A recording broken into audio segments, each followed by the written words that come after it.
Let's go ahead and get started. And there's Chris. Thanks for everybody showing up today. It's good to see the home team, and for anybody that's out there watching, if you're on route29solutions.org, you can, well, if you're hearing me, you're already watching live stream, so I guess that doesn't make any sense at all. I've been saying that for a year, every meeting. Why didn't anybody tell me that? And for anyone who can hear me, well, hello. But look, out the door, out the door, down to the right are the restrooms. If we have to leave the building for any reason, we'll go back down the steps, out the front door to the left, and meet the other folks in the building behind on the parking lot. Let's go ahead and open up with our introductions. Henry, start on your end. Henry Weinstein, consultant, Express Car Wash. Chris Engel, City of Charlottesville. Brad Sheffield, Albemarle County. Mark Graham, Albemarle County. Morgan Butler, Southern Environmental Law Center. Pete Portia, CMA Properties. Luke. Lou Hatter, Communications Manager, 29 Solutions. John Lynch, VDOT Culpeper District. Al Jones, VDOT Charlottesville Residency. Linda Culp, VDOT IT Support. Debbie Messina, Philip Chiquette Company. Dave Covington, VDOT Charlottesville Residency. Joel Denunzio, VDOT Charlottesville Residency. All right, thank you very much. Next one. Our last meeting, we had 20 viewers, 44 live streams, 26 minutes per stream. So fewer people watched, fewer streams, but those who did watched on average 8 minutes longer. I'm never sure I know what any of these statistics mean, but they're always interesting. I think the interesting part is that people do continue to watch, and people do continue to replay the videos. I go to look at that every now and then, and some jump up more than others. As far as interaction, feedback, comments from the website, we had nothing new on the provide input, the open discussion forum on the website. We did get 15 comments. They all came into the inbox, and they were all requests to be added to the list for VDOT's traffic alerts. Lou had a meeting, a business meeting that I think together with the county, and there were a lot of requests that came in from that for additional information. So obviously all of those people were added, and anybody that asked to be added to the traffic alert list would be. That list now is about 500 names. I got 2 comments that came directly to me that I wanted to review with you. And one was, when will additional length of left turn storage lanes at Woodbrook and 29th Place be known? And if you'll recall, we talked about a commitment to increase these storage lanes first back in September. We talked about it again in December, and actually when we presented to the CTB in January, we noted that the commitment to increase storage at Woodbrook and 29th was one of the panel recommendations that would be carried forward. So now we've committed to adding additional length. The contractor is required to do an analysis to determine what that additional length would be. And that's based on a traffic analysis of not only turning and U-turns at Woodbrook, but the ones that would advance from the intersection that is being closed. The one at Albemarle and the one at Fashion Square to the south. So this analysis is underway. It may or may not be reflected in the 60% review plans. If not, the analysis will come in as a separate package. Then we'll be able to look at the specific distances or change in those storage lanes, not only at Woodbrook, but south at Fashion Square and at 29th Place. Can I ask you a question about that? Yes, sir. What is so mysterious about that analysis that it cannot be done by the 60%? Because by the 60%, you have done a lot of design work. And, Yeah, I don't. If you do the analysis afterwards, you're going to throw away a lot of your 60%. No, I don't believe that would be the case. For that area, not Yeah, necessarily. I don't believe that would be the case. The 60% plans in VDOT's world, in state DOT world, the big emphasis behind 60% plans are right-of-way and right-of-way acquisition, right, Dave? So and it's up to the contractor. The contractor is not required to do this analysis for the 60% plans. They're required to do the analysis and take the results into consideration for those two storage areas. The issue for me is I wanted to reiterate that we did make a commitment to add length to both of those storage lanes. The analysis is going to give us an answer as to how much will be added. And my point is, this analysis cannot take so long that you cannot do it fairly soon and incorporate it. That's what my gut tells me. Now, my gut may be telling me something wrong. I think it's like anything. It's a matter of priorities of how many people are working on what particular item at a particular time. So, Different type of people are doing the design work versus the people. well, we're not the contractor. The contractor has the requirement, and the contractor is going to be required to meet the terms of the contract. I used to be tougher on my contractors. Well, we're nice guys. Sorry. We used to let them float around out there. I'm sure they would probably leave every one of these meetings and grouse a little bit about what they hear from us. Sure. The other call I got was about the temporary crossover at Meijer's Drive, and as it turns out, there's still, remember we went through 3 or 4 iterations of that crossover, and the last one that we did in March, well, first, the answer to the question is no. The crossover won't permit left turns into Meijer's Drive. If you'll recall, go ahead and show the next one. In March, we talked about pulling that crossover to the south to permit the U-turn, but not to permit the left turn into Meijer's Drive. And we talked about that for some time because of how trucks and deliveries might try to access through that area. I did go back on the website and found that we had version 3 in one place and version 4 in another.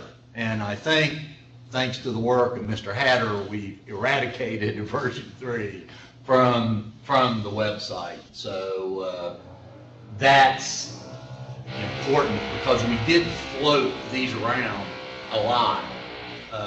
So there still may be old versions out there. We went back and forth several times. We went back and forth a couple. Help us out. Where are we now? Are we? We're here. We're here, yes. And the plan is to remain here. So it's not connecting with Meijer's Drive. Not permitting that left turn, yes. Just to make sure I'm clear, so that turning movement there will be restricted for traffic that's going northbound to do a U-turn to go southbound? That's all the turning movements that will occur there? Yes, All right, just want to be clear. yes. And the purpose of that is to take prior road traffic that couldn't go through. Right. Give them. Can somebody see Jose and tell him, Gosh, we did, but I That was, we- well, I can't. You don't yeah. like construction, Bill? I love construction. I wanted to get it closer, so. But he wants it from starting at 9 p.m. Yeah, not between 9 and 6. So anyway, that was, I'm glad that call was made because there was that discrepancy out there on the website. But this is where we are. Now, at Berkmer, it does allow for that turn. At Berkmar permits it in all directions. If you'll recall, we actually added the I just ability to wanna make a confirm. left turn. Yes, Still there. yes, yes. This one's good, this one is good. And it's, well, like I said, we got it off, we got the old one off the website, and the full copy is marked as version 4, March 2015. Well, were there any questions on those feedback items? Okay. At the last meeting, we talked about instituting a project webcam. I think Pete brought that up and very appropriately noted that we are in construction. And we'll talk about that a little bit more in item 8. There was some questions about the disadvantaged business enterprise and the small woman-owned, minority-owned programs. Because I don't want to make the mistake of getting any of that information wrong, for anyone that might be here or might be watching or might be interested in knowing about the federal DBE program or the state SWAM program, these links are shortcuts to both of those programs, one at the Federal Highway Administration and one at the Department of Minority Business Enterprises. Then there's also information on VDOT's website that provides the specific applications for the Disadvantaged Business Enterprise Program or the Small Woman or Minority-Owned Program. And the key difference, I think, between the DBE program applies to federal projects, and there are specific requirements for ownership and control of your company. The SWAM program is broader qualifications for small businesses, and then woman-owned and minority-owned. Some DBEs may be SWAM, some SWAMs may also be DBEs, I guess. There's a new program in Virginia that frankly I'm not up to speed on yet. It's very new now for micro businesses, and if 25 or, well, there we go, Debbie, so we're now a micro business. But these are hot links in the presentation. If you're watching online and you're following the presentation, you can click on those underlined words and they'll take you to the appropriate link. I think Dave told us last meeting, that the goal is 13% on DBE. In the SWAM participation? There's not a percentage requirement there. Okay. All contracts encourage SWAM participation as much as possible. Okay.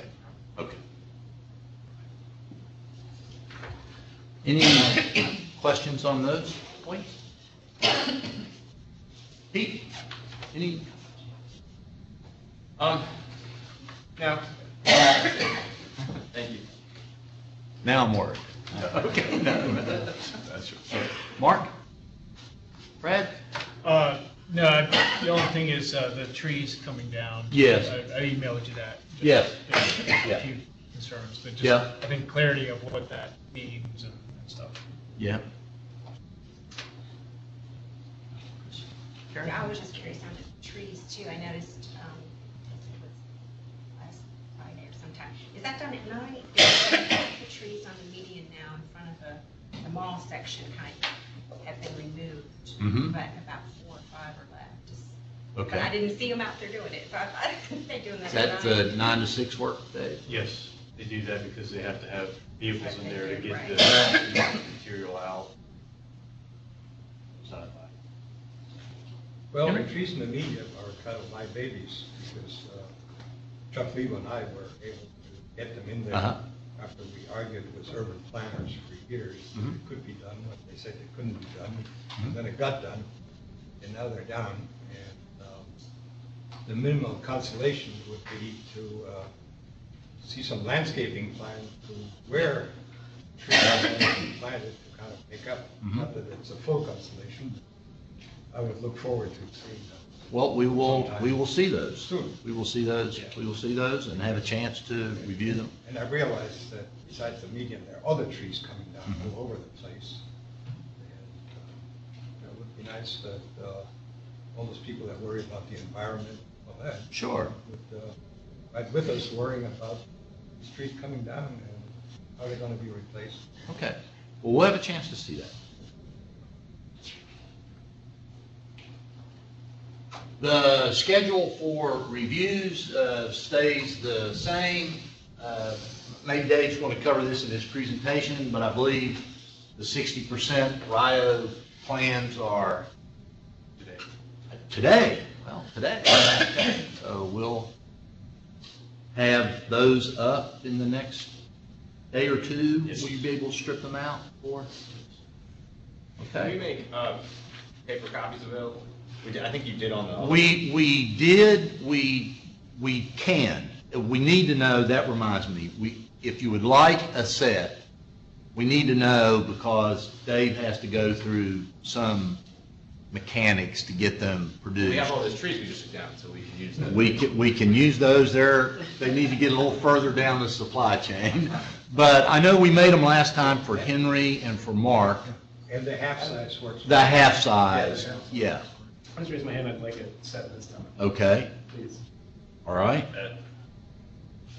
You want to go in, I'm a or digital guy, so, you're good? So 1, 2, 3, 4, 5 sets. Thank you. Okay, absolutely. And can Andrew shuttle those around, or well, I shouldn't Yes. say Andrew, but Probably Andrew. yeah, probably Andrew. I guess the only thing that we'd like to know is, what do you want? Do you want the plans and profiles only? There's a lot of additional sheets. The For me, The plans and profiles will show you curvature of the road and the up and down of the road. All of it will be on the website, and Yeah. certainly if there's If there's something more, we'll come back. Yeah. Yeah. Plans and profile, fine. Karen, is that good for you? Okay, plan and very good. profile? Thank you. So five And I'll sets. be happy to pick them up if it's easier, so. We're close by. Yeah. Yeah, that's right. That's right. Okay, Or you can if you like. all right. Dave, how about the project update? Sure. Do we have a separate section of the job fair update? No, we don't. You were going to mention it when you just did the updates, I think. Okay. I guess I'll start off with, last time we talked about Lane Corman was planning to have a job fair, not only for DBE and SWAM participation, but for local vendors and contractors and laborers and craftsmen. A little bit of updated information on that. They are planning for mid-July for the first job fair, and that's the good news. There's actually two planned. The first one will focus primarily on DBE and SWAM firms. So targeting mid-July for that. As we move closer to that, I'll certainly provide information, and we can put that up on the county's website, the city's website, and wherever else we deem is appropriate for that. In addition to them holding this job fair, VDOT will be there, our civil rights group, to help people understand the DBE process and the SWAM process. There's a lot of businesses out there that do qualify for these programs, specifically SWAM, but they're not even aware of it. So we can help them with that process of getting signed up, getting qualified, and contributing to that goal. The second job fair is scheduled for late July. These are just tentative dates that I'm sure they'll move around a little bit. That's your non-DBE and SWAM firms, your contractors, laborers, and craftsmen. So we will provide more information on that as it becomes available. We are increasing our conversations with Lane Corman about that specifically. So any questions about job fairs, local employment? Okay, just a little note, maybe for general information. As you say, some businesses are not aware that they could qualify. The ones that become aware that they could qualify, paperwork is so enormous that a lot of them give up. They just. And that's why our civil rights group is there to help them with that process. Because that has been stumbling block for a lot of, so much people.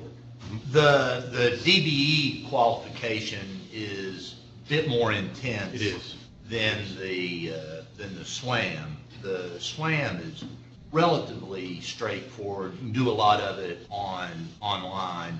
But I've been at several of these job fairs, and VDOT civil rights folks are really keyed in on what needs to be done and help people through these processes. In addition to VDOT's civil rights personnel, the Department of Minority Business Enterprises, that's their sole existence. The reason they exist is to help businesses understand these programs, sign up for them, qualify for them, get certified, and contribute to that goal. So there's a lot of resources in place. They're also reputed to drive them nuts. I'm sorry? They're also reputed to drive them nuts. The people whose sole existence is to help them is also the same people that slow them down. Well, that may be the From what I case. hear, okay. Yeah, the resources are there. We encourage people to take advantage of it. We look forward to that process and to be a part of the job fair there with Lane Corman and to see local, not just contractors, but laborers and skilled laborers and craftsmen be a part of the project. Okay. All right, we'll start off as usual with the Route 250-29 interchange work. This is progressing primarily the work in the median with the drainage structures. I'm sure if you drive through there, you've seen a lot of that work over the past couple of weeks. So that's the first item there, is installing storm drain pipes, particularly across 29 northbound lanes. That was nighttime work that happened earlier this week.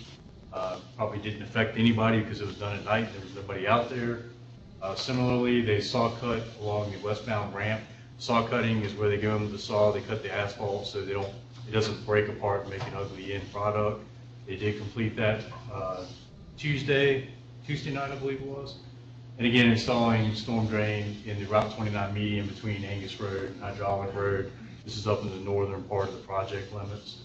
That is daytime work that generally occurs when it's visible so people can see that activity is going on. Work next week, continue the drainage work in 29 median and relocation of the water line, along 29 southbound ramp to the 250 westbound. So that's the primary ramp, the Best Buy quadrant ramp, and that'll be done at night. Any questions on the 29-250 project? Where does the water main line go now? The water line? Well, it's located on the shoulder where they're widening, so they don't want to put the roadway on top of the water line for future maintenance purposes, so they're just moving it over. But it requires a trench along. The east side or the west side? It's in the ramp in the northwest quadrant there along Best Buy on the outside of that ramp lane. So they're just moving it over to widen that ramp. Okay. Adaptive signal system work this week is generally vegetative restoration, planting grass seed where they've disturbed some of these areas where they put the little pole boxes and had to dig little trenches here and there. So working on that, and also any asphalt coal patching. This is patching any little areas where they've gone out and done a little test hole, had to trench a little bit across the shoulder or the road. They're patching that up this week. Complete project punch list items next week. The punch list is, as they're completing the work, they go through and create a list of all the things that need to be done. They go back through, they do them all, and then we go back at the end of the project and make sure they actually did all the things that we identified needed to be done. And also next week, they're going to begin planning for signal improvement at Woodbrook Road and Berkmar, this intersection. It's come to our attention that there's some concern about additional traffic on Berkmar and people heading southbound on Berkmar not being able to make a left turn onto Woodbrook because there's that additional traffic. It's not a dedicated left turn. So we're addressing that issue. This was planned as part of our signal improvements. We just haven't done it yet, but we are moving forward with that. So there'll be some sort of reconfiguration of that signal to provide a protected left turn phase for that movement. Do we have a schedule for that day? The planning and design is supposed to happen this summer, and what I've been told is this fall they will begin construction, whatever that construction may be. It may be a simple, quick modification, or maybe almost a complete rebuild of that signal. It is an outdated signal. And only, we've probably heard the term 4-bolt poles, where Yeah. these old Oh, yeah. poles that they have to put new foundations and new poles in. We don't know where that's going to lead us quite yet. This is outside the design-build contract. This is done by our Northwest Regional Operations outside of the design-build contract. But in any case, this will be done well in advance of next summer, because when traffic's going to be on Burkmar, the whole purpose of doing this is to enable people to make that left turn and not sit there all day waiting to make a left turn. What about the paving of Brookmore from Rio to 29 south? Good question. Joel, that is on the We're pavement doing that schedule for this this year. summer? Yeah, I don't have an exact date, but I'll try and get with you next time. Just Okay. doing that schedule. Yeah. That's in this pavement schedule. This summer or early fall timeframe? But you'll get a date for us, Joel, or I'll see if zero. when we put in the contract, it's Right. out, the contractor schedules it. Yeah. So I'll see if I can get an idea of when Okay. they think they're schedule it. And that's, I think we covered this before, but is that filling and paving, or is that? We're at least edge milling. I'm not sure if we're milling the whole road or not. Okay. We usually, on curb and gutter roads, will at least edge mill 7 feet outside of the gutter pan to get it to transition properly. But in this case, I think we might have to mill the entire road. Yeah, it's Because pretty of the broken up condition in the of the middle. surface, yeah. But also, you'll see patching operations going on. In the place where you see base failure, sometimes we'll actually go and we'll patch those areas before we Okay. do an overlay, so we don't have the same base failure reflect up through the surface. Joel, can you guys evaluate the striping on the south side of Rio? Yeah. As you're traveling north on Burkmar, approaching Rio, the striping is really confusing with that kind of dedicated, there's a solid white line where, Yeah. where technically you're not supposed to be in the right lane. We've already put that by the traffic engineers, because one of the requests was that you go down Berkmar right now, you have your through lanes, and then a lot of areas have right turn lanes. We evaluated the whole road for a remarking. Okay. What we're gonna do is actually try and get a dedicated left turn lane throughout. So, because the right turn, it's slow enough road where the right turns are not really much of a concern, but if you have opposing traffic, and the left turns can back up traffic, so we're gonna provide left turns instead of the right turns. So we're gonna restripe the entire road. Okay. Different than you see it today. Sure. So you'll see a And I think as very, volume increases with this new plan, it will make more sense also. yeah. Good, thank you. Good. Thanks, Joel. Pavement 101. All right. Any other questions on adaptive signal work? Okay. Rio Grade separated intersection work this week. Duck Bank A installation. This is the duck bank. It's located in the northeast quadrant in front of Albemarle Square there. You've driven through there. You've probably seen an excavator out there, a few other pieces of equipment. They have started that work. They started it Tuesday, the actual earthwork. 60% plan submittal. We talked about that briefly. We are getting that today, and we will distribute that. I hope to have it to everybody tomorrow at some point, if you're available. We'll also put it up on the website tomorrow, so everybody will have access to it. This is going to be a quick review. We plan to do our review and have it complete before the end of next week. Obviously, please do your review as quick as you can and provide any feedback or comments to us as quickly as you can. We'd love to receive them. Water line and gas main layouts, nighttime lane closures this week. This is kind of a surveying situation where they're laying out these next phases of utility relocations, and we'll talk about the timing on that in just a little bit on those different utility relocations. Dave, on the 60% plans, as Mark suggested at the 30% plans, we told the group that we would have a bit of a group discussion about those as well. So while we'll get them out to them, we also want to come back, I think, on June the 11th, and want to provide them some idea of what to look for, what changes may have occurred, and then we also need to make some time on June the 11th to discuss those collectively. Mark, if that's along the lines. That would be great. I mean, if you're gonna have your reviews done next week, just even a short summary of what Yeah. your review was. I mean, obviously, we don't need to get down the details Oh, like you sure, guys are going sure. to do, but just an overview of the. Yeah, maybe if we put together an overview of the comments that we provided back to the design That would builder be perfect. and send that to the group. Yeah. That would be And we great. can discuss that at the next meeting. That's really gonna help Okay. then. We're not expecting a lot of big changes. Yeah, Quite honestly. okay. Okay. I don't We'll- think that's gonna. We'll figure that out for how to manage that. Okay, very good.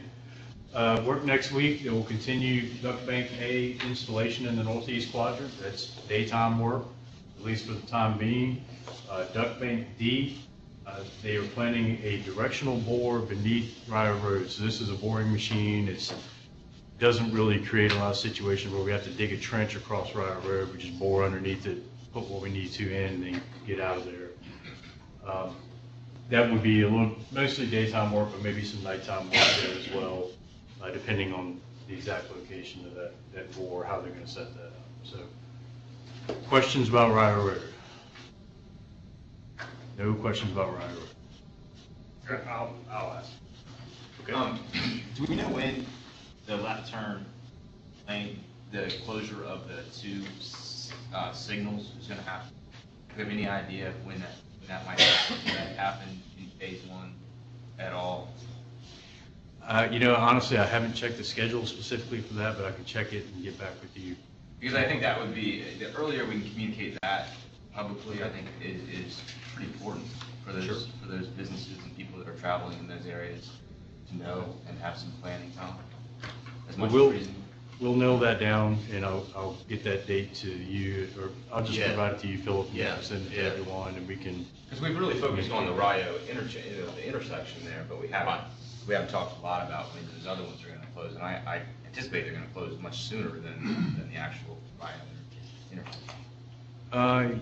I'm not sure about that. Well, maybe not much sooner. It will be sooner, Okay. obviously. They have to go in and construct the improvements to make sure it's safe to. Sure. during Anyway, that time. it would just be great to get that information out. Yeah. Okay, absolutely, will do, thank you. Dave, I think you covered this, but the daytime work that's done next week, that's not gonna require lane closure. No lane closures during the daytime. They're working in the easement there off the side of the road. They're far enough away from the roadway to be able to safely work there. So if you drive out there now and see where they're working, that's where they're going to continue to work, approximately that distance. In fact, they'll be behind the retaining wall once they move a little bit further to the south. So they'll be protected by that as well. Karen? So I know we have some communications or the meeting about detailed work schedules in Mhm. specific areas. Are we addressing that today? Yes, or yes. no? Yeah, we are. It's a couple of agenda Okay, items. I didn't want to jump ahead. Yeah. Okay. Yes, we are. Okay, very good. Any other questions? All right. Route 29 widening work this week is 60% plan development.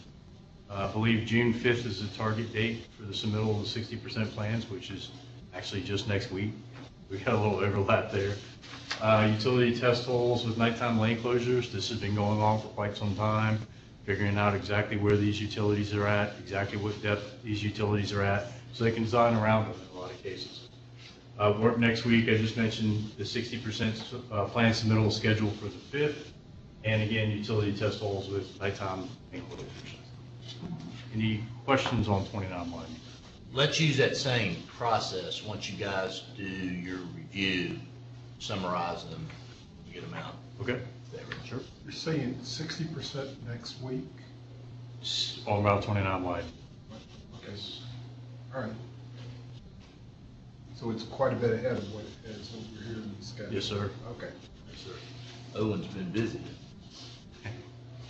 That's our goal, is to stay ahead, because if anything happens, we've got some I breathing. understand. Okay. Work more extended. Work this week.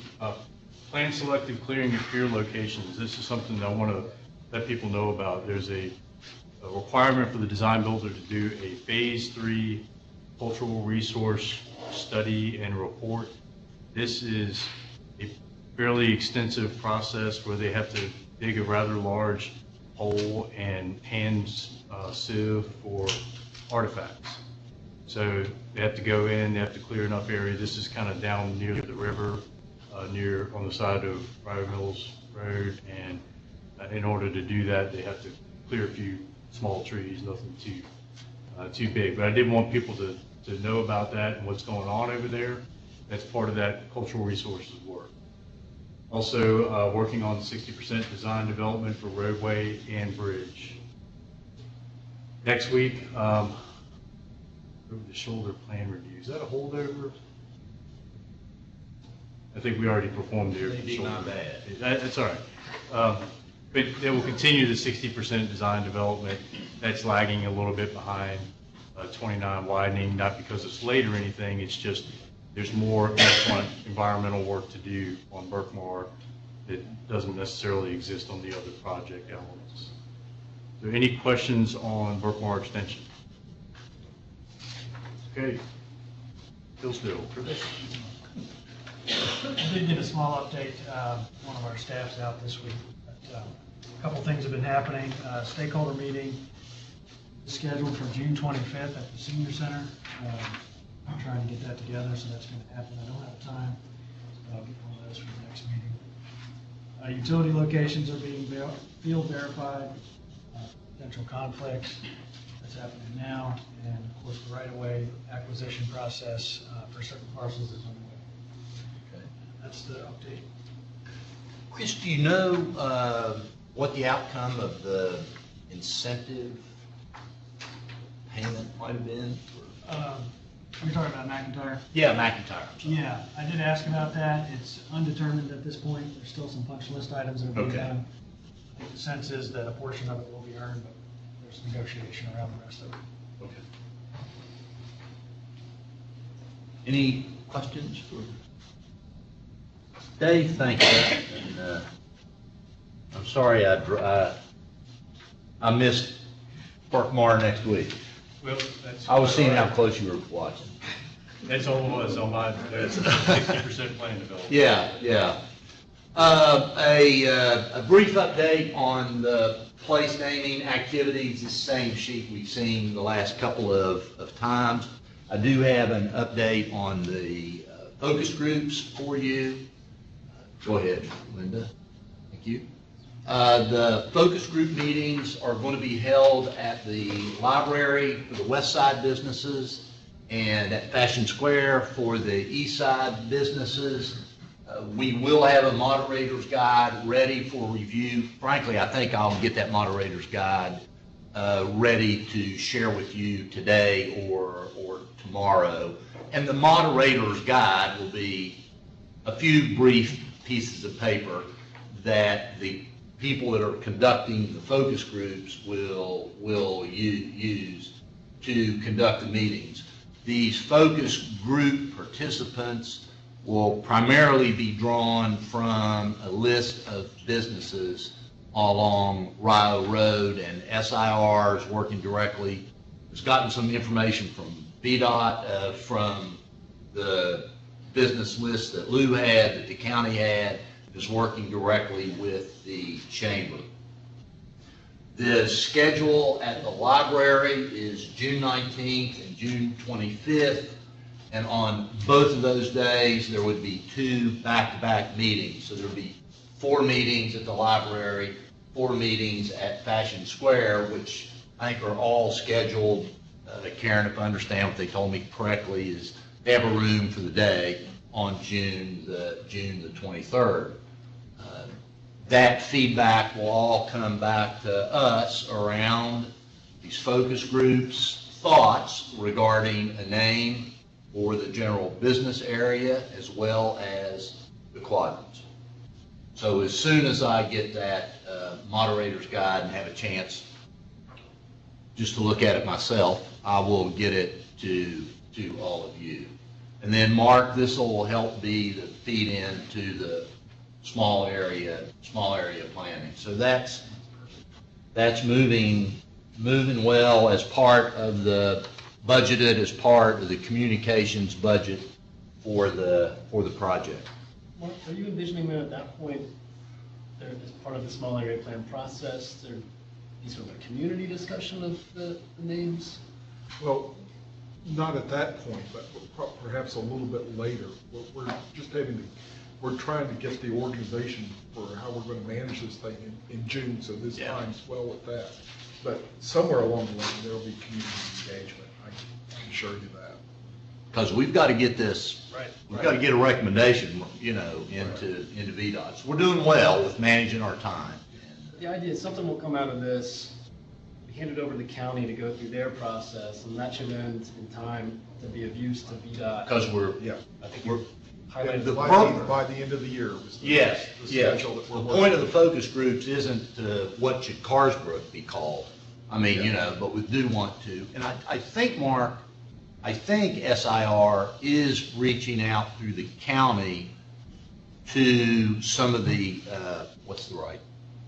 HOAs. Civic leagues, what do you call them? Neighborhood associations to try to get some participation from the neighborhoods into the focus groups, but it's primarily the businesses.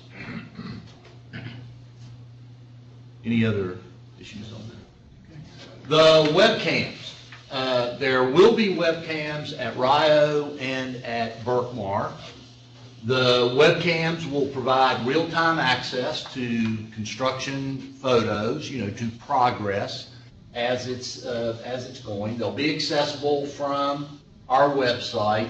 VDOT is now looking and is working with the design builder to identify the procurement process and a start date for the cameras. We don't have that yet. I don't anticipate that being too long from now, as we discussed. So certainly in the next couple of months, is that safe to say? The public will have, and we're going to see this in a minute, the public will have the ability to create their own time-lapse video at any point as these things are collected, which for some are fun to watch, others it's like drying paint for a little bit. But they're also looking at locations to get the appropriate vantage point. We were talking about a couple of these earlier, and if the vantage point for the camera isn't right, these things are rather useless. And I've seen some bad ones where you just never see anything happen. I don't think that's going to be the case here.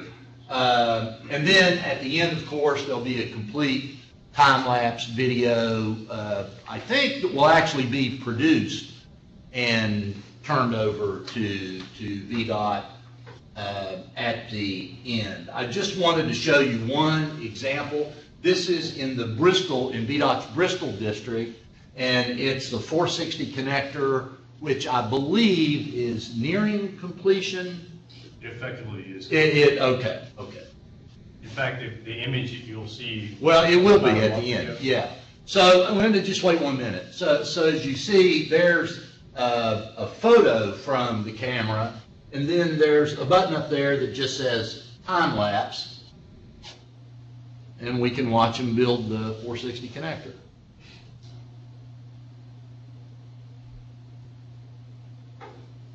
This one's pretty neat because you actually see it come up out of the ground, and you see the crane spinning around what seems to be incessantly, but now you see the piers come up, you see the segmental pieces coming into place. I think I saw Henry out there.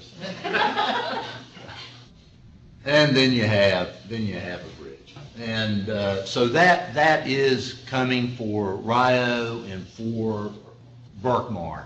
It's not for Route 29 widening, because that would be one of those projects that you would ask yourself, why did we do this at the end? Not that it's not important, but it doesn't provide the same type of opportunity this does. Phil, can I? Yes. Two things on that? Yes. Bring that back up. Yes. That time-lapse video is not the one that he was talking about, the professionally developed. Oh, right. That's the one that always exists every Yes. day on that website. And you'll notice, if you close the video screen, on the left at the top, there's a date and time. those are drop downs. You can go back and select Yeah. any date and time where there's a picture available. So you can go back in time and look at these. And this is accessible to the public right through our website. So really useful tool.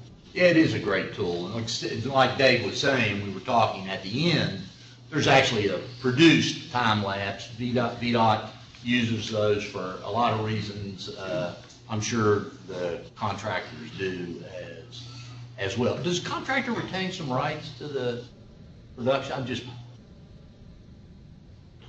I don't know. They could. They could. Depends They're on smart the enough to actual do that in arrangement. the contract. Yeah, okay.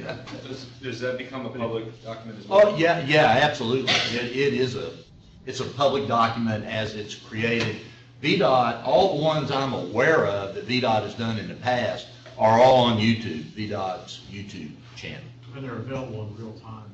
Yeah. They're in real time on the website. Yeah. Or on the And so this will be on Route 29 Solutions? Yes. Is it a theory? Okay. Yeah, it'll be just like this, and 50 days in, somebody could create their own time lapse of the last 50 days. Well, not quite so many mountains.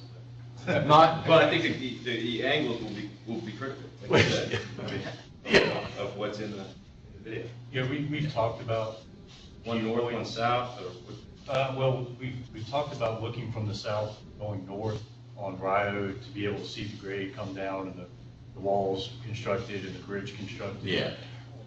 And we've talked about some locations for the Bergmar Bridge.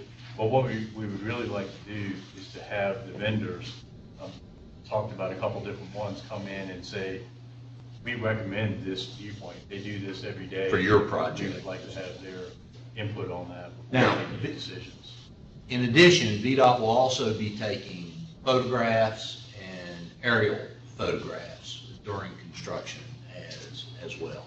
There's usually no lack of photographs on a construction project. This will just provide this organized manner of the public being able to watch things happen. So,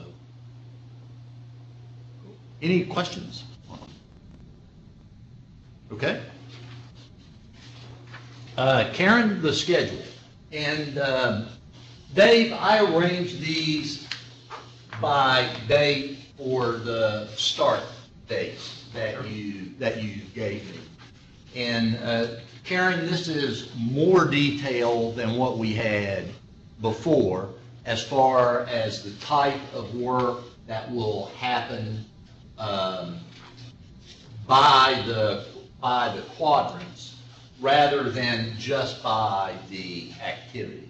And Dave, do you want to just walk, you don't have to get up for this if you don't want to, but just walk through that a bit and say, duct bank, this is what you're going to be seeing, gas main, this is what you're going to see. This water main is the same water main as this one, right? Yeah. Well, first of all, I don't know if we've ever defined what a duct bank is. It's just a series of ducts all in one enclosed concrete element so that nothing ever has to be done. You don't have to dig it back up in the future. They pull from vaults. So imagine a concrete box with a bunch of pipes running through it. Yeah, and if one of the utilities has an issue with their line, they don't have to dig it up, they just go to the vault, they pull the line, they pull a new one through. So it is a good process. That's what a duct bank is for anybody who doesn't know. So it's above ground? It's below ground. Below. Okay. They're used a lot in Northern Virginia, DC, urban areas where it's very intrusive to have to go back and dig something. So there's a lot of different utilities that will be located in one facility. So in the Northeast quadrant, May 26th was the start date for construction, actual moving earth to install that duct bank in the Northeast quadrant in front of Albemarle Square. They are working from the north at their entrance, just south of their existing entrance. They're working south toward the intersection. When they work all the way south in front of SunTrust Bank, they will go back and they will switch to night water, and they'll go underneath of the existing entrance to Albemarle Square, and then complete the duct bank system on the entrance on Rio Road to Albemarle Square near the intersection. So that work will be completed around August 4th. After they complete that work, they will start gas main relocation in the northeast quadrant. This is where they get out into the road at night.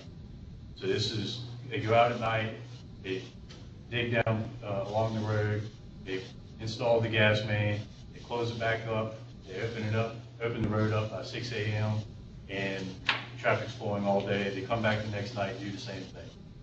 That work is scheduled to last not quite a month, a few weeks, till August 25th. And then on the 26th, they start the water main relocation, which is the same as the gas main. It's out in the road. It's, as you see there, starting on August 26th and finishing up October 15th. Just out of curiosity, pure curiosity, for the gas main and the water main, are they located underneath the road right now? Yes. Do they impact the existing pavement to get to them? And if so, how do they get that back operational every day? It's a real challenge.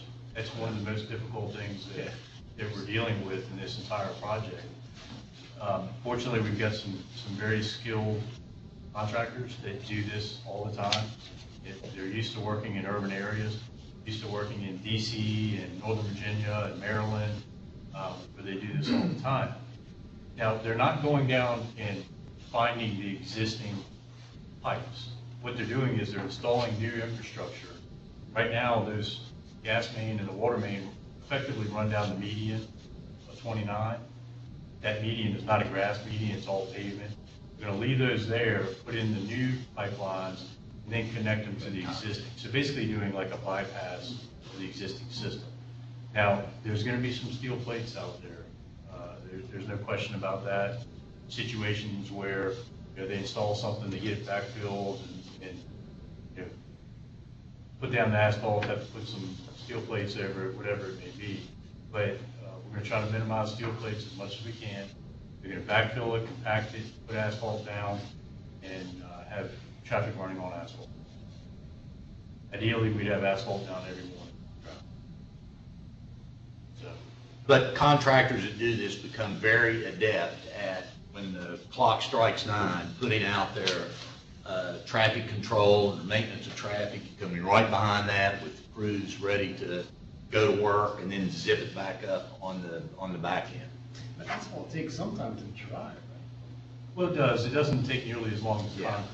Yeah. But certainly you wouldn't want to be out there placing asphalt and then traffic sitting right behind the roller ready to go asphalt. But that's part of this process of maybe there might be some steel plates that need to be put in, or maybe there's some trenches that couldn't be backfilled, and they'll steel plate over top of them to make sure that traffic has access to those lanes and not be impeded by construction. The lanes will be open, but there'll be no question that something was going on out there. I mean, as we've said, it's in spite of every precaution that can be taken, this is going to be noticeable, and it won't be a treat every day.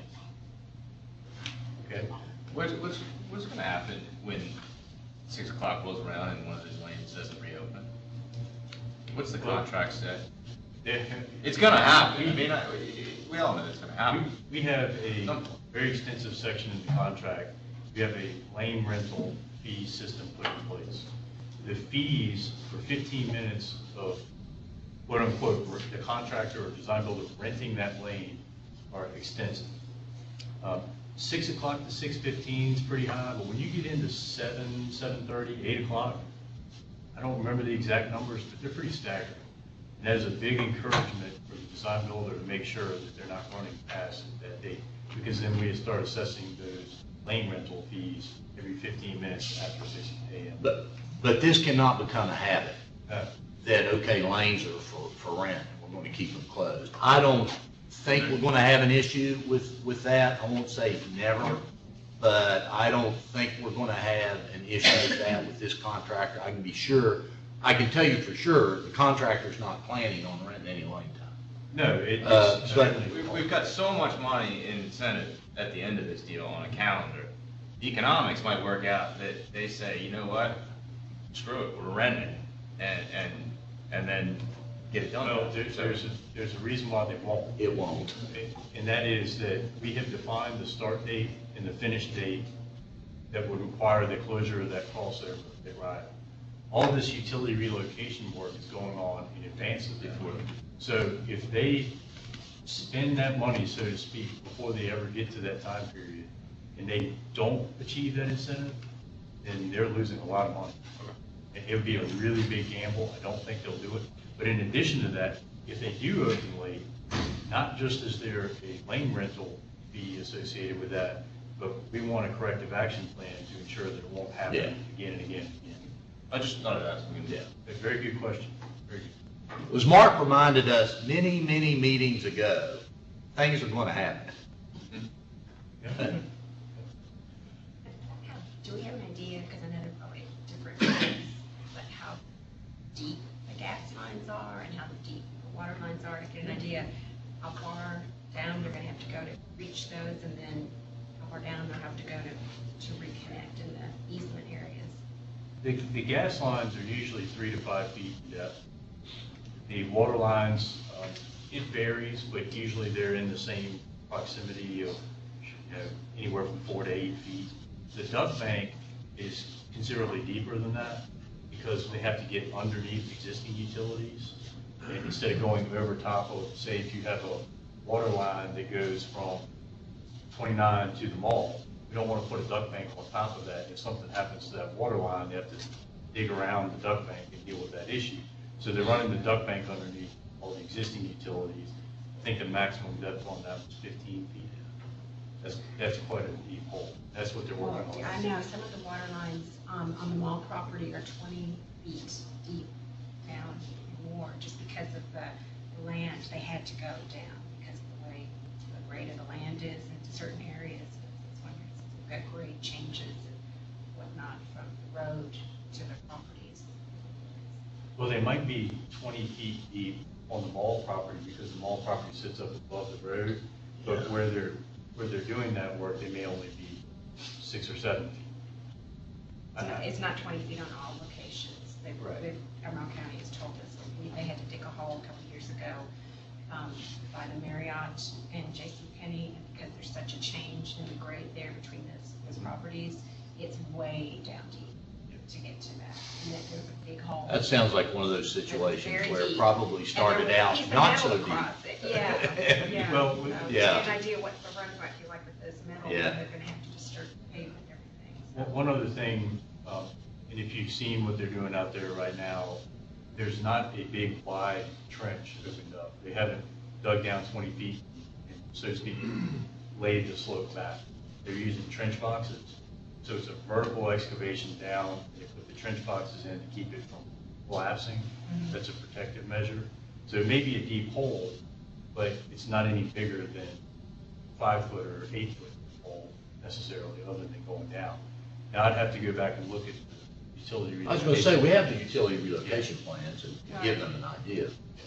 I don't recall there being anything that deep in front of the mall property. The deepest excavation I believe we have was there. It's a good 15 feet. I can check on that. Yeah. Okay, move to the northwest quadrant. This is very similar. And the dates, by the way, that you see here at the top, that's the earliest start and the latest finish of all those utilities. Duct bank relocation, or construction actually, that's not a relocation, beginning September 8th through October 1st. October 2nd, they go to gas main. This is primarily to provide, if I remember correctly, there's a service line that runs down that side of the road to serve all those businesses on the west side of 29. And water main relocation would start immediately following that, October 29th, and complete in the middle of November.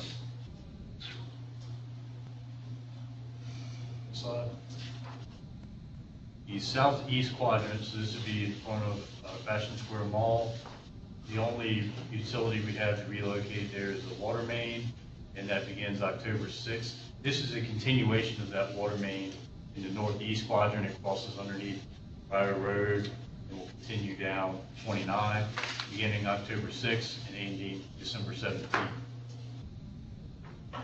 Across the street in the southwest quadrant, there is a duct bank there beginning August 6th through September 4th. And there's a little bit of a gap there between September 4th, is the duct bank construction of the gas main relocation. And that gas main relocation will begin end of October and end in the middle of January next year. In your conversations with Lane Corman, do we feel like these dates are relatively solid? Yes. Karen, does this help with what you were looking for? Well, I have a couple of things that I was, Okay.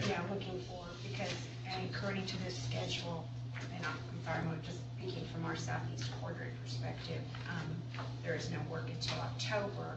However, all the trees were cut down, a week ago, and there's equipment out there, and we had an event going on, and we're trying to work around that. So and I'm sure for all of these quadrants, to get an idea of what the preparation work that will be going on, because once this schedule starts, I'm sure that there's other preparation work, equipment that has to be staged and all of that. So it's not like everything's as it is today, more or less. And then all of a sudden, on whatever this start date Right. is, then it starts, there's going to be things happening before that, and that's the kind of detail we need to get into. Okay. And the other question, just to know, when I see this schedule, because we had talked about this in, I think, meetings even last year, that we would not have this activity on the property during the Thanksgiving holidays. Right. That's a good point, yeah. Okay. Yeah. One thing. We blocked out we identified a period of time.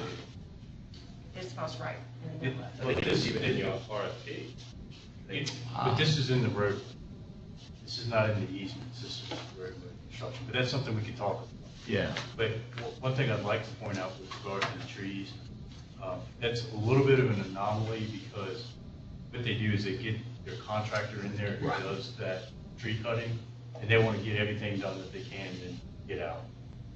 And not have to keep coming back and doing a little bit here, a little bit Right. there. So ordinarily, you wouldn't see a lot of that lead up work. They're gonna come in, get their equipment in, start the work, get it done, and get out and move on to something else. So we can certainly get more detail on that. When do they plan on, mobilizing equipment to that part of the project? But I would be willing to bet that that equipment can be used somewhere else. You noticed, and I don't look back at these. So duct bank construction in the northwest quadrant ends October 1st. They Right. probably want to move that piece of equipment to the southeast quadrant to do that work. So they're not going to bring an excavator out there and have it sitting there for 3 weeks leading up to that construction work, because it's not making them money to do that. Well, you and I can take a look at this and schedule, Yeah. maybe put a little bit more around. Clarification, if I just heard you correctly also, you said that, but this is roadway work, so when does the work start in the actual utility easement area? What is this scheduled for then? Just in the road? Well, the water main, well, actually, no, I'm sorry. It's, Yeah. And then what's the point of the utility easement? on the northeast part, the water line is in the And, I mean, road, for all and it the goes out of the road. That's correct. So for this schedule, this is work that's being conducted in the road and the utility easement? I'm just trying to get some clarification. No, I'm sorry, So this the would other be in businesses the, will know as well. now that I remember correctly, this would be in the utility easement, so we do need to look at those dates in the utility easement. Yeah. And my specific question previous to the meeting was, so, given that, so businesses know when to expect their signs to come down, their landscaping to be removed, since we've already experienced some of that at our quadrant. And how, but yeah, that fits into the schedule to kind of get a heads up. We have notified all businesses of when the signs, if you want to keep your sign with dates, they need to come down by. Right, and we've received that as well. Right, Again, okay. it wasn't the sign that came down, it was the trees, and we had Yeah. no notification, so that's the kind of You know, information I was looking for initially when Okay, I was reaching out. let's chat that out a little bit more, and what we may be able to do is look at the schedule a bit, put something together that Lou and Chris could even use in advance to visit the businesses in these quadrants, or get some kind of notice to them that here's the prep work that's going to be done, going to be started. I think we can look at that.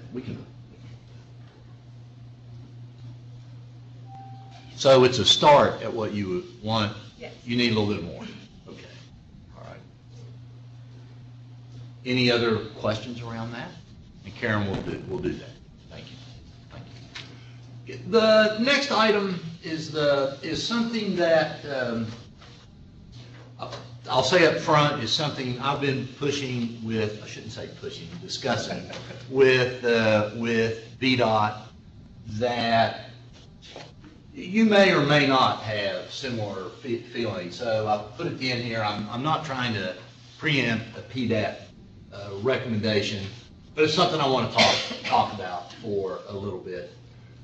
In looking at the signing plans, and having looked at a whole lot of signing plans over 40 years, it seems to me that we have an opportunity to do something here that's more than throwing open the manual on uniform traffic control devices and saying, well, let's put a sign where a sign always goes, and that we can use the overhead signs in a manner that help to begin to not only say, be in these lanes if you're going through, but that says, hey, you're coming into an area where you have a choice to go through, or there's a business district up ahead. And so I've talked about some ideas and thoughts that would require a modification of the signing plan with respect to the location of the overhead signs. And I'm just going to keep it real simple for now, but generally and we'll see these on a picture, again, generally, not specifically, to reverse the location of the overhead sign that we saw in the draft signing plan with the first set of pavement markings that we saw in the first signing plan. What this amounts to is that south of Rio, for northbound traffic, we pull the overhead sign back around 800 feet and pull it up back about 900 feet for southbound traffic. It seems to me that doing this shift or reversal provides advanced indication of the split of local and through traffic, which for traffic is important, but it also provides an earlier notice of an approaching business district, because we're also talking about using the overhead signs to differentiate the through lanes and the local lanes in something other than green signs with white letters. So this would be kind of an advance notice for somebody. If you're familiar with the area, you're familiar with the area, and none of this matters a whole lot. But for folks who aren't or might not be as familiar or as frequent, it says, oh, okay. Because remember, people are driving during this time. There's a local business district up here. Maybe I do want to look for a hot dog or a hamburger or whatever it might be. So a shift would provide some earlier notice that there's a business district ahead, visible notice, because remember also the overhead signs being different than the pavement markings.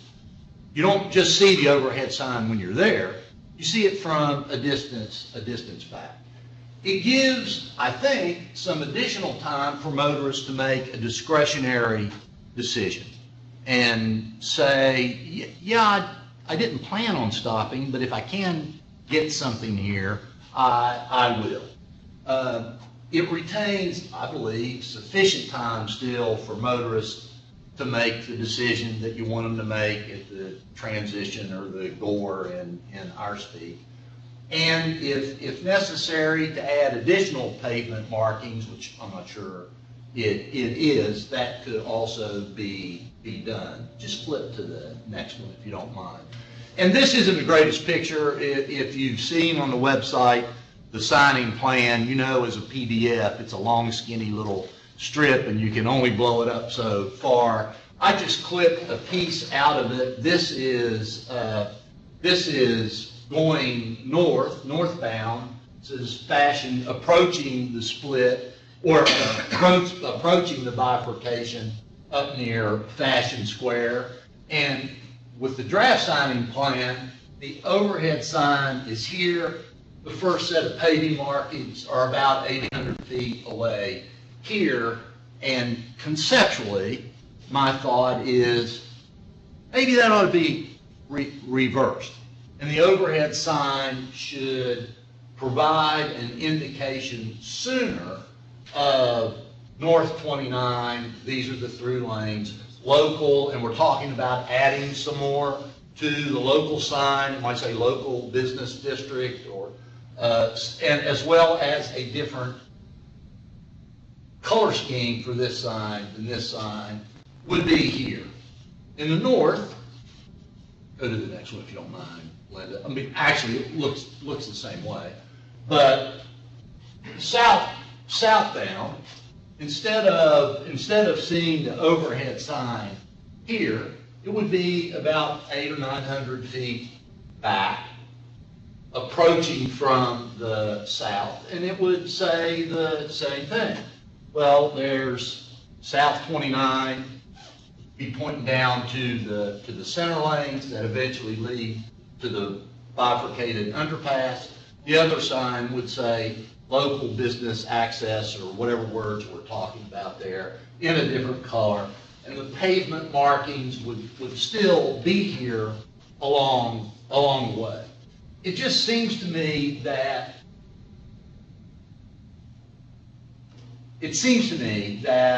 absent doing that, folks may not be aware of an approaching business district, and may or may not pay attention to the pavement markings and get here and say, oh, here's a local bit, because you're not going to have, this is a couple hundred feet away from the transition. Almost too late. Yeah. Right? So, it's just a thought that I've had and have been looking at for probably maybe the last meeting and a half, the last 2 to 3 weeks.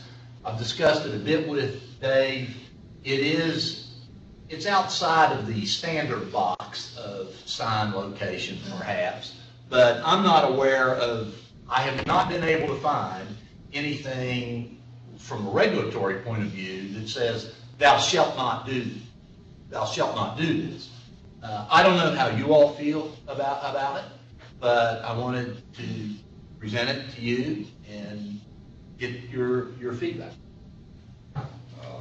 Let me see if I can paraphrase what you said. The signs that we're looking up there, the one that says local will probably also say local business. Yes. Which is very important, because local is local. I mean, what do I want to do is local business? Yes, I want to do something. And then the background colors will be green on one and yellow on the other. Or some other color on the other. Well, yellow, I guess, is what's used quite a bit by VDOT for certain turns. Mm-hmm. So it may make sense to use it there. And you want to position it further ahead so they have plenty of time to get into the right lane. I think that's very good. On the other set of signs, and I think these signs are side by side. They're showing on top of each other. Oh, yeah. They're side by side. They're on a joist. They are on an overhead structure. Yeah. They're side by side, and this overhead structure is being designed for a third one that may come into play with respect to naming the quadrants. So yes, they're about 10 feet high. Owen, 10 feet? They're about 10 feet high, I think, the overhead signs. Yeah. So these are the big signs on the overhead structure. And as I say, on the other set, northbound, it says Washington, makes a lot of sense. Yeah. This one, as strange as it may sound, it probably shouldn't say Charlottesville. It should say Lynchburg and UVA. Because Charlottesville is actually accessible by getting on the local lane and getting on Rye Road and getting on the Parkway. This is part of this whole idea of this project, that you can get downtown Charlottesville by using Rio and the John Warner Parkway. That's why I think you may want to think differently, and maybe call it Lynchburg/UVA. Because that's where you're going. You're going either to UVA or you're going to Lynchburg. You want to go to downtown Charlottesville where the attractions are, the mall, all this. You need to get out of it. That's the thought. Okay. Just roll that around. I mean, that's why you pay me so much, to be on this. That is. Yeah, we're getting every penny's worth. Yeah. No, that is. Your conference is scheduled to end in 2 minutes. Can we tell her to please not end our conference? I do know there are some regulations with respect to, but again, let's go back and look at that. Yeah, I'm not ruling anything out at all. One thing that I would say is that 29 south, the through lanes do run directly into the city of Charlottesville.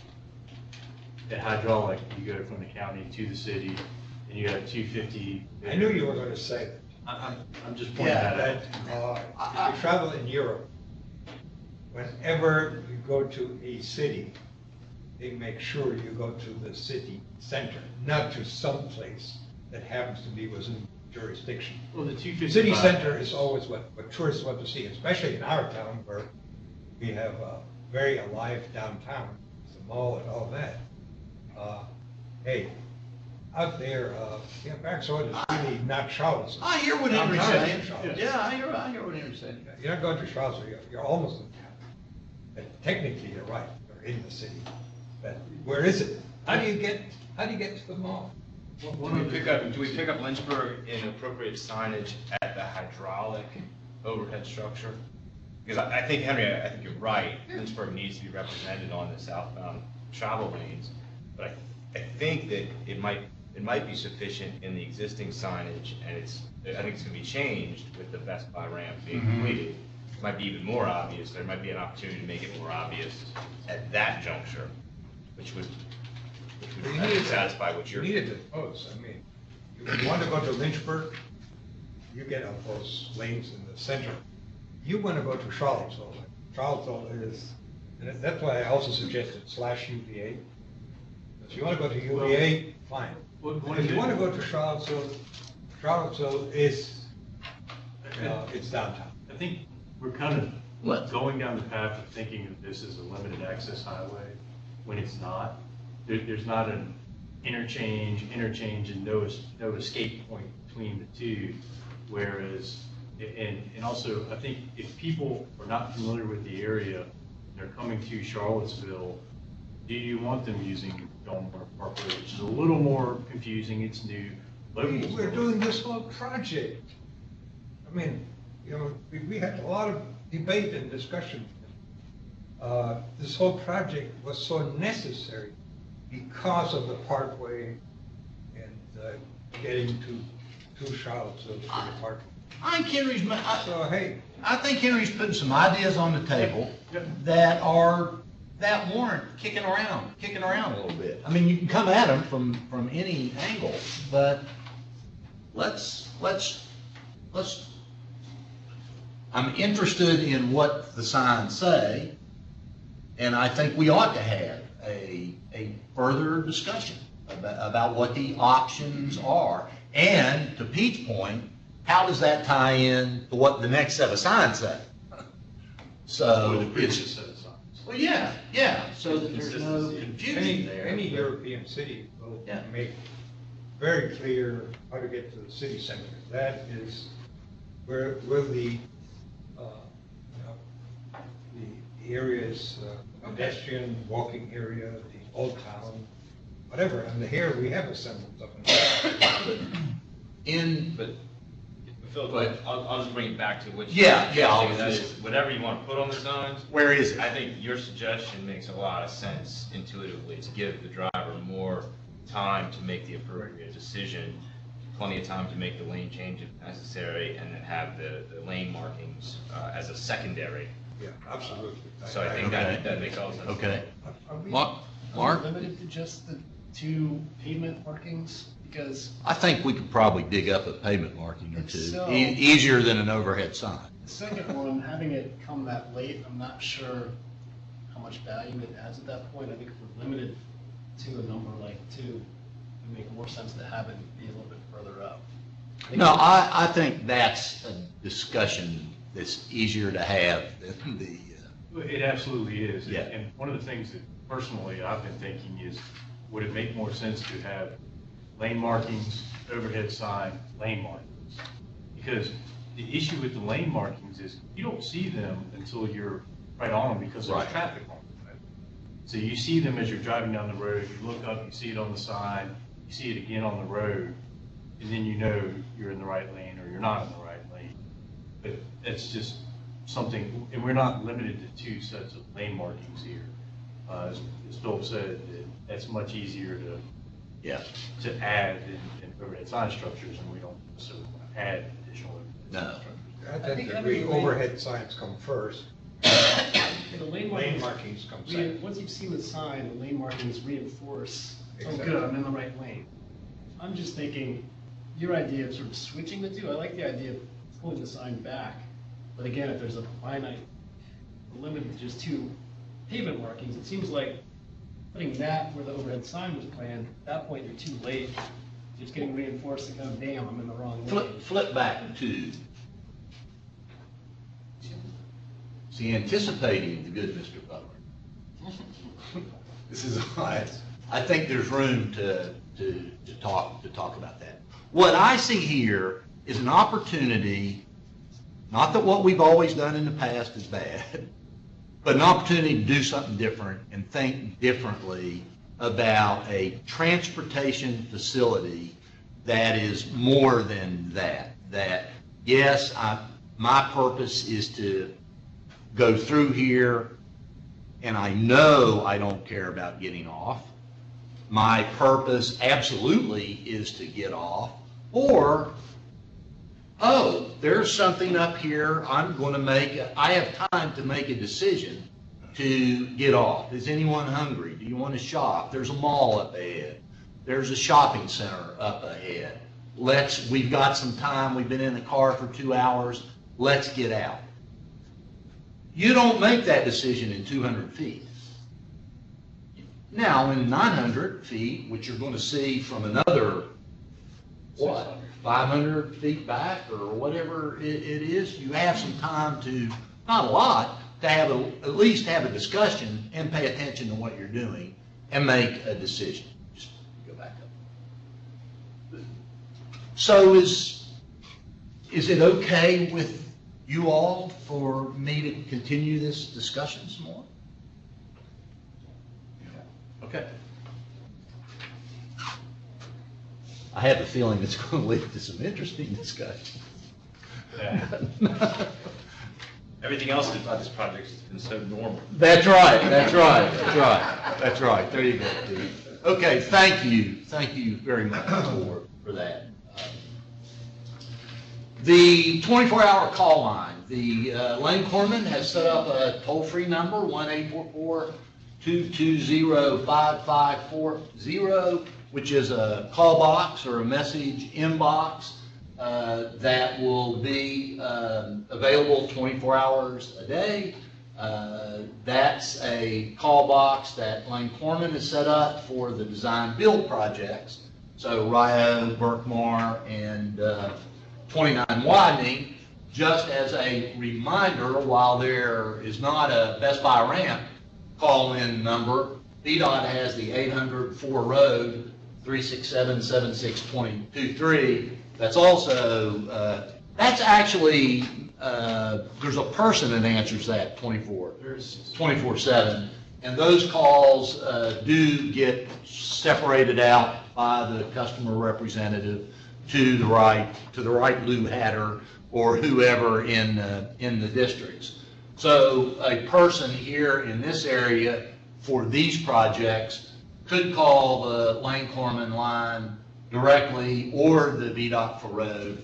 And are we going to start getting that number out, Lou? And okay. So this was just set up this week, and I gave it a test drive. It's a message that makes it clear that it's for these 3 projects, and says that calls will be returned within 1 business day. And I didn't test drive the VDOT toll-free because I've done that before. That is up and running. But there be any reporting out on what to this group, what you're seeing or hearing as far as numbers of calls or types of calls? Yeah, we could do that, Chris, could we? Yeah, we're keeping a call. Yeah, you're going to keep a log of what you got. It'll have the name, phone number of the person that called, the message that was left, the time. I don't think we need their personal. Yeah, no, we won't. We're going to put that on the internet. All of that, sure. Just like you do with the website. Right. It's kind of be interesting to see what kind of concerns you're hearing. Yeah. You want that information in time for your bi-weekly meeting? Yeah, I'll give you a shout, and we'll just get a summary of issues, not even where we've had persons' names, we've never, maybe with one exception one time, I think Jim Plotkin specifically asked for something to be shared with the group. Okay, and Lou, I don't know if have you gotten anything through? I've got one call from the customer service center a couple of months ago from somebody that was routed. Yeah. And that number, 804 Road, is good for any VDOT issue. If anybody needs grass cut or potholes patched or whatever,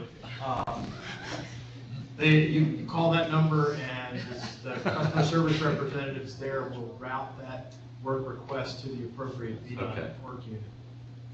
Thank you. Lou, you brought up a point. Should I ask now about the grass cutting? Oh, yes, you should. John just told me he's going to schedule the mowing and the easements, right? Yes, that's our responsibility. VDOT has retained that responsibility for mowing those easements. Okay. Well, I mean, it's a legitimate question because there will be ongoing construction in these various places where you probably don't want our landscaping companies or employees around the equipment anyway. Which is part of the reason why we've retained that responsibility for us. That's that little piece of the contract you pulled out for me. It's in the contract. We do retain that responsibility. Okay. So 1-800-4 Road. Joel's. When it gets Joel's cell phone number. Got it. He'll get his mower out. I've got a mower on site. You can use ours. All right. He's available. Okay. I don't have any new business. Wrap up, Pete? Okay. Morgan? Brad? Nope. Chris? Nope. Karen? Henry? One thought about what Karen requested, like updates, like a week in advance when somebody's going to do something. And I know how construction jobs go and how weather, but one thing that may be interesting is to make sure that either 24 hours in advance or 48 hours in advance, the manager of the local business where the work is going to be performed in front of the property gets contacted so that they can, know something's going to happen within a day or two and get prepared if they have to get, or just say, thank you so much. Go ahead. Okay. As we're talking about that schedule and how that might work out as part of Lou's communications duties here, we'll talk through that. The manager on the site would need to know because you have to schedule these people different. You may have, like in her case, she had this exhibit going on. Right. So that they can at least make some quick arrangements internally in their business, work around the problem. It's a very reasonable request. We'll certainly do that. Yeah. Well, one thing that I would ask is, and Karen, this event that was at the mall, honestly, we didn't understand the scope of what it was. And the more you can communicate with us, the better we'll understand it. We certainly want to work with you in every way that we can. The design builder does. I think when they found out that there was a conflict there, they were notified and just pulled their equipment out, didn't do any more work in there for the weekend, let the event occur. I mean, that's the objective here, is to have minimal impact as we possibly can. So the more information, if you have something coming up, if you can please just communicate that to us, and we'll do the best we can to work around it, not impact it. So, mean, that was a big event. There was a lot, I didn't realize how big it was, a ground tent sale, auto sale. They've been out there for 34 years. 34 Same years. spot, yeah, on Memorial Day weekend, so. Okay. We will keep that in mind, put it on the calendar. Same weekend. We will not be there for 34 years. No. We know it. Something will have gone terribly wrong. Okay, I think the next meeting is June the 11th. So, we'll see you then.